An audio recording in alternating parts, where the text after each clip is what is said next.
One of our volunteers was thankfully there supporting the organization.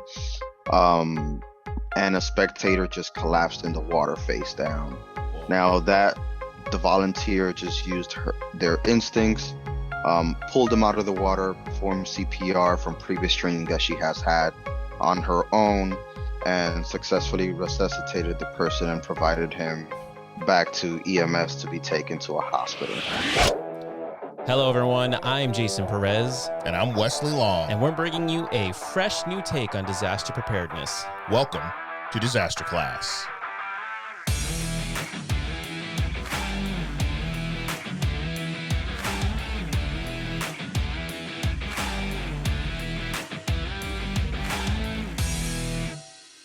All right. Hello, everyone, and welcome back to another episode of Disaster Class. I'm Jason Perez. And I am Wesley Long.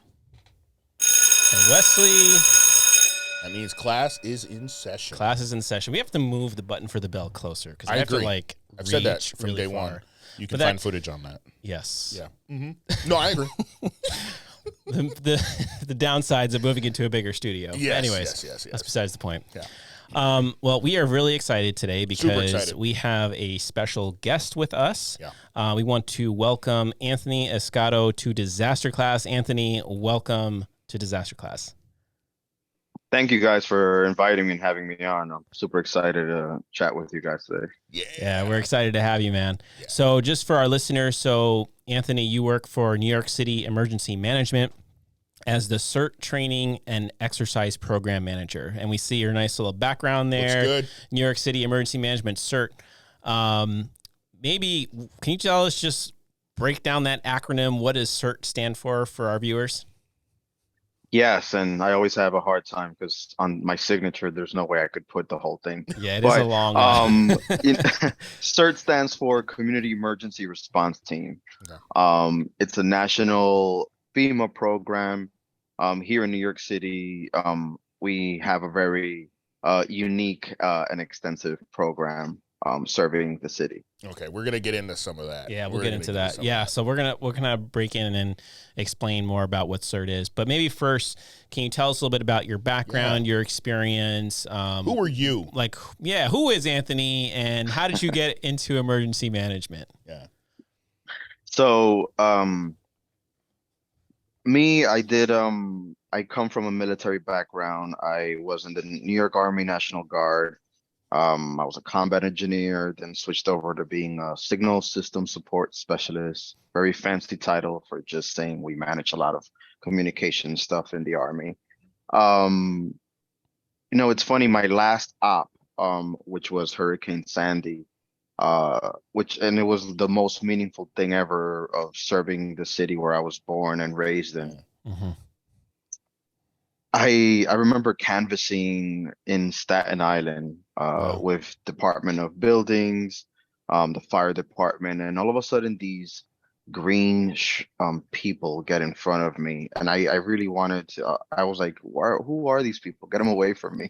I'm trying to work here. And someone comes up to me and goes, "No, they're volunteers." I'm like, "Well, get these volunteers away from me."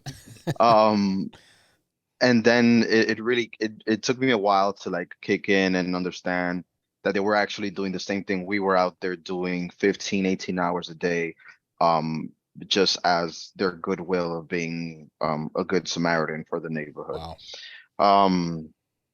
Funny enough, that stayed in my mind for years. After I left the service, I went into the beverage industry, super unrelated. And then I came over as a fellow to NYCEM with the AmeriCorps program, in working for CERT, supporting the CERT staff with just regular items. Then I evolved, if you want to call it that, into being a consultant at NYCEM, doing logistical support. Then I got hired as the operations engagement person. Funny enough, that was January of 2020. 2 weeks in, we started hearing about a pandemic. So then it kicked into the largest activation that the agency has had in our history, and probably a lot of other jurisdictions or your listeners have had the same experience. And now here I am as a training and exercise program manager Wow. for our unit. That's awesome. Wow, that's awesome. So you went from like, who are these people to Get, now? no, not just who are these people. Who are these people? Get them out of my way. Yeah. Right? Yeah. He was very clear on that. It wasn't just who are they. It's like, why are they here? Get them out of my way. And now you're like, I'm your leader. Yes, take me to your leader. I am now your leader. Nah, that's awesome. Because they were little green Martians. I got the reference there. Very nice. No, that's awesome. So I guess a couple of questions we have with the CERT team then is like, how many volunteers do you currently manage for your CERT team? So we do have around almost 700 volunteers now in the city. Okay. And again, they're based all over the city. Yeah. All 5 boroughs. Got it. Man, that's cool. So you've talked a little bit about, okay, CERT, it's a volunteer program. It's a FEMA program. Can you kind of give us a breakdown of what CERT actually is, what functions it provides? Yeah. Yeah, so the national program is really meant to have volunteers trained to support or fill in gaps of first responders in some jurisdictions or localities, depending on what resources they need. Mm-hmm. Here in New York City, I don't think it's a surprise. We have one of the largest fire and PD departments in the world. There's not much room to fill in a gap of an actual first responder. Right. So here in New York City, we actually tailor our program to our needs, where they have a direct role in supporting first responders when it comes to an emergency or a planned event. Volunteers are trained by FDNY, NYPD, EMS, and NYSEM staff. NYSEM being New York City Emergency Management, on supporting, again, local or citywide events, whether they're planned or unplanned events that are happening. Wow. Nice. So what are some examples of like planned events? So recently, for example, we had the Thanksgiving balloon inflation event where we had the volunteers supporting NYPD with crowd management, Gotcha. pedestrian management throughout the event, supporting the crowd, just going through the streets, letting them know what streets are closed, stay in line to maintain order, Wow. and things like that. Wow. That's awesome. That's really cool. Another planned event right now, we're doing the Diker Heights Lights, which is almost the same thing, supporting PD and doing pedestrian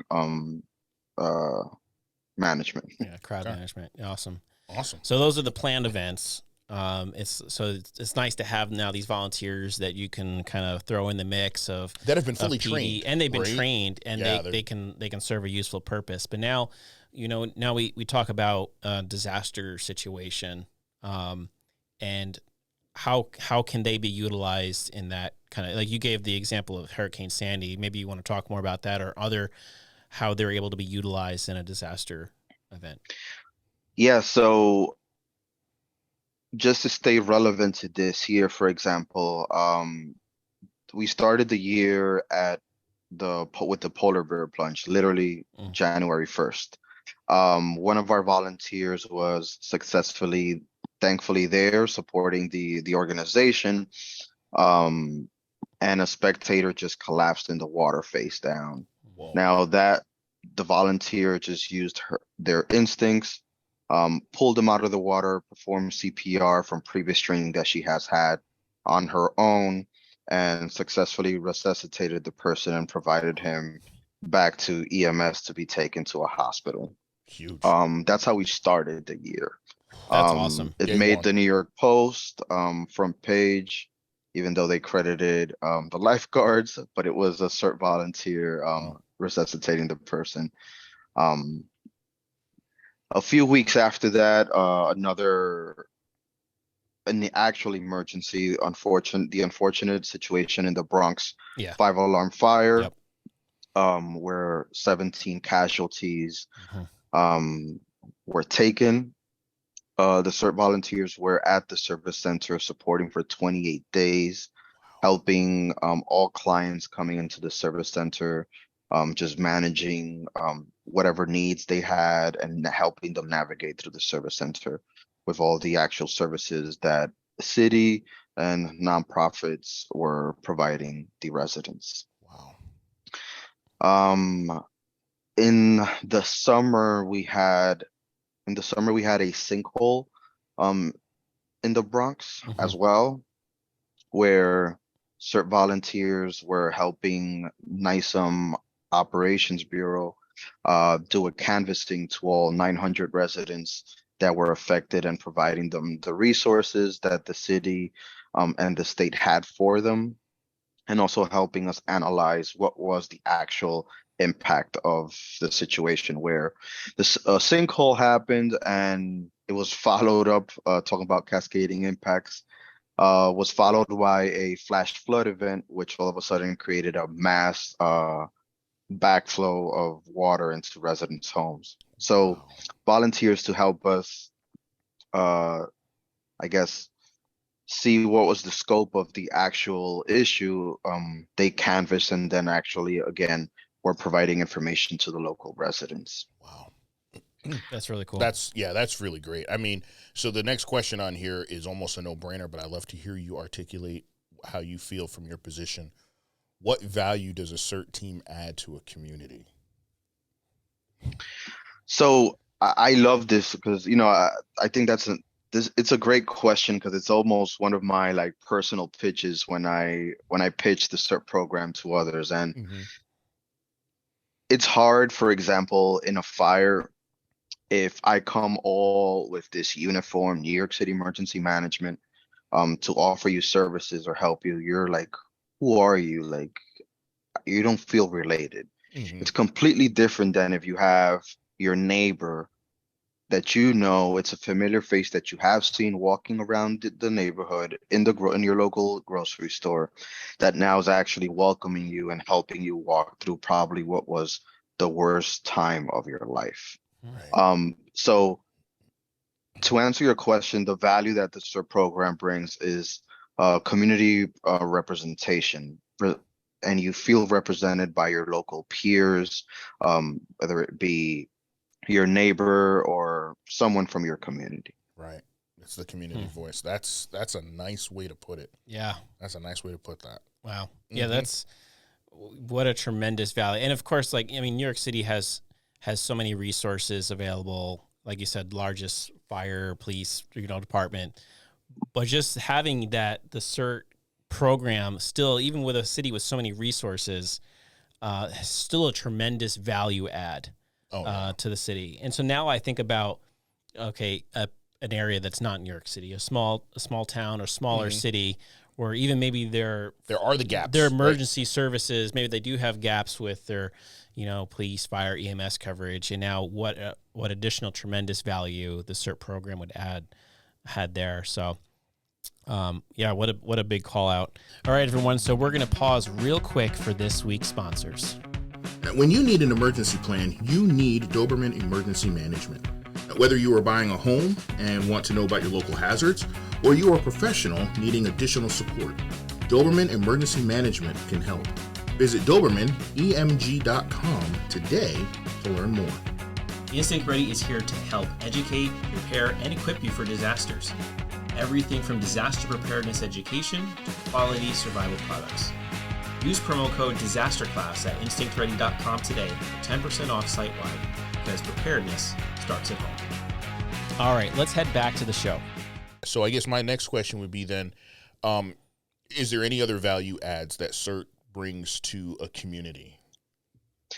Yeah, our CERT volunteers also wear many hats. I would say that they're also the force multiplier of the agency when it comes to amplify information. We also have the Strengthening Communities program, which actually connects community networks already in existence or interested in creating a network in the community, and just builds that training on the community side. So forget about credentialing and hardcore 11 session training, if you want to call it that. Right. Now, this does have some training, but again, it's more for a community organization level. Right. And then actually we provide resources, we amplify resources from the city to these networks. And we also start using our Notify NYC, which is the messaging channel that we amplify all of New York City alerts. So text, email, application, you call it whatever you need, Twitter. Yep. We amplify all our local emergencies or planned events to our communities through there. So I think those three components of New York City Emergency Management, the CERT program, strengthening communities, and our Notify NYC are probably our huge pillars of community engagement. And our CERT volunteers wear all those hats sometimes. Wow. As you'll have a CERT volunteer that's part of American Red Cross, but it's also part of your local COAD, and amplifying everyone's Notify NYC. So it starts creating this this self-sustaining program where that person's now amplifying all the resources, whether it is to their private network or all of their networks. And I'm super happy with that. Man, that's really cool. So you're kind of like taking these volunteers and you're, like you call it, a force multiplier, because it's engagement is so important for an emergency management agency, because if you're not engaged with the community, then it's hard to, and we were actually just talking about that. The importance of messaging. Yep. So we've been watching, and this episode will come out, I think, after, but we're watching the 5 Days at Memorial series on Apple TV. Yeah. And one of the episodes we just watched, like how quickly bad messaging, misinformation and how quick it goes. And so like the Notify NYC, for residents to know their communication, the official channels of communication with their agencies is so important, because it helps protect against misinformation and making sure that they're getting the right message. The right message at the right time. Yeah. Yeah. And it's verified information, and vetted information. It's not your local citizen app that anyone can post something. Correct. You might hear a gunshot and it was really a backfire. And all of a sudden you got a report that there's, I think especially after COVID, there's now over messaging is also a thing where people now also lose the sense of urgency of after receiving so much messaging. They're desensitized. So we're very careful of what we amplify on our Notify, try to make it relevant and tailored to our residents in New York City. Huge. Awesome. Huge. Very Appreciate that. Now, if someone is interested in becoming a CERT volunteer, how do they go about that process? How do they locate a CERT team, and how do they go about becoming a volunteer? So FEMA does have a web page where you can just find your local CERT team. Okay. Whether it doesn't matter where you live in the country, you can go on. Forget the website right now. We'll put it in the notes. Shame on me. No worries. We could post it in the show notes afterwards. Yeah. You just type in your zip code or your actual address, and it pinpoints you within a radius of all your local CERT teams. Cool. Nice. For New York City, you can actually the website is certvolunteer.nyc. It'll take you directly to our application, where then volunteers are invited for an orientation where they get to see if the program's a good fit for them or vice versa. And if it fits into your upcoming schedule, we then provide you with upcoming basic training schedules. Wow. Awesome. That's cool. Yeah. Man, that's really cool. So maybe to that, what type of training do CERT volunteers receive when they sign up for the program? So the basic training, which for us right now is an 11 session training, you go through a community preparedness class. Again, I like to say for our communities, preparedness is equals prevention. Mm-hmm. Sometimes mitigation doesn't actually mean that in our communities. That's just emergency management lingo. Right. So that's one of the most important classes that we have in our basic training. Then they go through a scene safety and traffic management with the police department. We also have disaster medical ops 1 and 2, where EMS goes through a basic triage and care in case of an emergency. We do fire safety, where volunteers know the understandings of a fire and how to put out a fire, small as large as a paper wastebasket. We do a search and rescue, a light search and rescue class, again, matching those to the New York City needs, because we're really never going to ask a volunteer to go into a burning building or a possible collapse zone and search for clients or people. Then we go into a terrorism class that also is provided by NYPD. We also have an effective communication and radio basics that we added to our classes, and it gives the volunteers a better understanding on the different ways of communicating, especially now with such of a virtual environment. I think people misinterpret communication, and just understanding different ways that people communicate, nonverbal cues, different tones that you use, and the cultural awareness of it as well. I mean, Queens is the cultural capital of the world, if I may dare to say. So it's really important for volunteers to understand the different communication methods of people in general, whether it's with each other or the general public. And then we culminate all of that into a disaster simulation, where it's a functional exercise where volunteers perform every single of those classes all in one, where we literally shut down an actual street in Brooklyn. So we close down a lane with cars, we put fires in the street.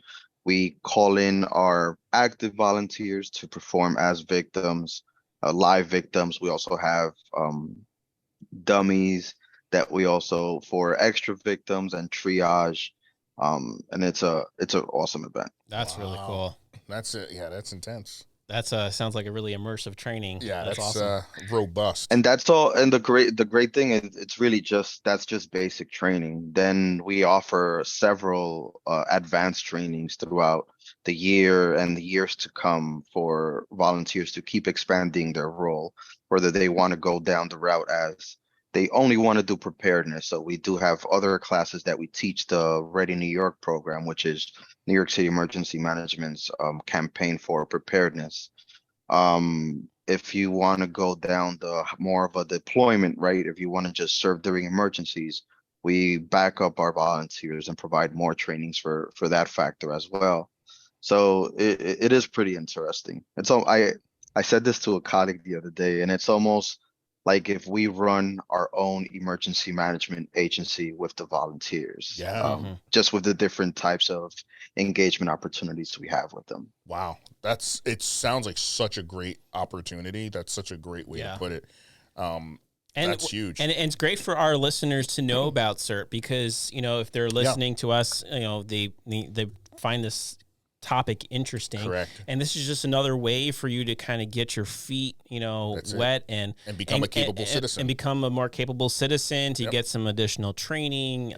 So if you are not a CERT volunteer, go locate your local CERT team and see what you can do to volunteer. Yeah, that's awesome. But now, how about that question? What if there isn't a CERT program in their city? What's the process for establishing CERT?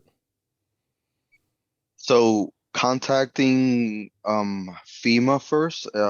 Again, I believe it's on the same site as you were to find your local CERT team. And it walks you through the actual steps on creating your CERT program.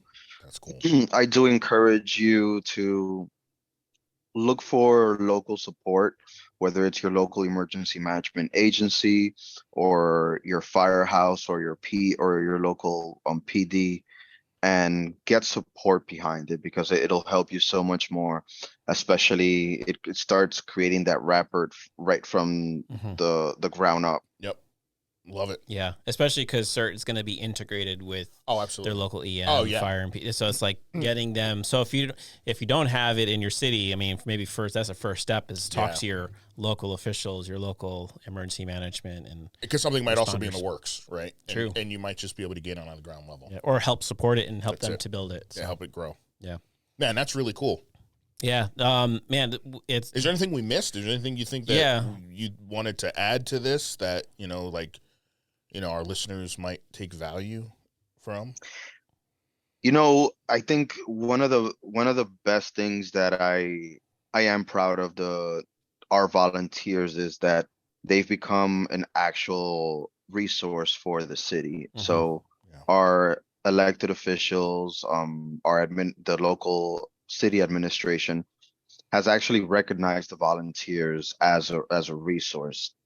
And this is a huge call out for all CERT programs out there. Just start that relationship with your electeds, and little by little, you'll start creating a lot of engagement opportunities for your volunteers. I think that's one of the biggest downfalls sometimes, is not having engagement opportunities, so that you start losing people right and left. So look for proper engagement to create proper expectations of all of your volunteers.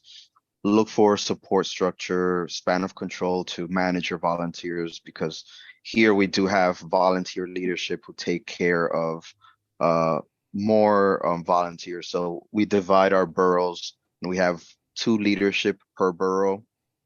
And then the boroughs are divided by divisions. So, and then the divisions are compiled by community boards. And we have this huge structure where we ask volunteers, hey, do you want to step up into a leadership role? Right. And it's just we call it leadership because of the emergency management realm that we all live in. But at the end of the day, they're just different engagement opportunities for your volunteers to have a different takeaway and support their team, their community, and the city. Wow. Yeah. That's so cool. Very cool. Very cool. Anthony, it has just been awesome chatting with you. Before this conversation, we've chatted in the days previous, and we're going to continue the conversation, man, because we appreciate all the work that you're doing. We appreciate your passion for it. I appreciate the fact that this was a 180 for you. I appreciate that. You saw something, it stuck in your mind, and you learned from it, and now you are this huge proponent for it and of it. So it's a beautiful story from top to bottom, man. It's a privilege to have met you, to be able to call you a colleague. That's a privilege as well, and I look forward to what we can build in the future, man. Keep up the good work, brother. Yeah, I really appreciate it. It was awesome talking to you guys. I'm super happy always to be now a CERT ambassador, from a CERT hater, if you want to call it, now to literally a CERT ambassador. And how great the program is, and it's just a small component of what we do at the agency, but it's such an important one. Oh, absolutely. Yeah. Absolutely. Huge. So, Anthony, where can people go if they want to connect with you, or if they want to connect with New York City Emergency Management? Where can we send our viewers to connect with you? So, New York City Emergency Management has social media. So, Instagram, LinkedIn, Twitter, New York City Emergency Management.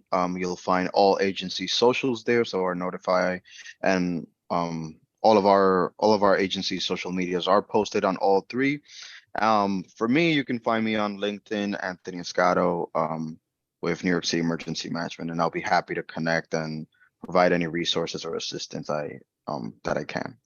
Man, awesome. That's awesome. Appreciate that, man. We appreciate you. Yeah, appreciate you, man. Keep up the good work, man. Yeah, thanks for coming on, Anthony. Yeah, we appreciate Thank you, guys. Yeah. Well, Wesley, I knew a little bit about CERT before this, I knew a little. but what tremendous value it adds to the community. It's and opportunities for individuals on a personal basis to reach out and get involved. Yeah, absolutely. A lot of value in that. Very much. Well, before we conclude this episode of Disaster Class, before we get to the homework, because there's homework. There is homework. January 30th. Oh, January 30th. What is happening January 30th? Something is happening Jason? on January 30th, Okay. Wesley, and I'm that excited. is we are hosting a community emergency planning class Yes. for all of our listeners, all our viewers. There's going to be a discount code that we're going to give you so that you can get a percentage off, but the tickets are available now. January 30th is going to be our community emergency planning class taught by your favorite podcast host. We're teaching it? Oh, snap. Jason and Wesley. So make sure you go ahead and sign up for that. Yeah. But as always, there's homework. Wesley, help us with the homework. All right, everybody, the homework. Just like after every class, we have to like, subscribe, sign up for alerts, review, 5-star, 2 thumbs, all that jazz. We want it. We want to hear from you. Comment on what you liked from the episode, something from Anthony, something from CERT. We'd love to hear your comments, your thoughts, your feedback, because the reason we have this show is for you, so we like to be guided by your feedback. Yeah. And as always, if you have a question, you have a preparedness tip, a disaster story to share, send us an email at disasterclass@instinctready.com or drop us a message on Instagram, Facebook, Twitter, or LinkedIn. And doing so will always put you in the running to be featured on the show and win some cool prizes. But as always, thank you so much for tuning in to Disaster Class. Stay educated. Stay prepared. Stay equipped. So far away. Class dismissed. Disaster Class is part of the Readiness Lab, the home for podcasts, webinars, and training in the field of emergency and disaster services.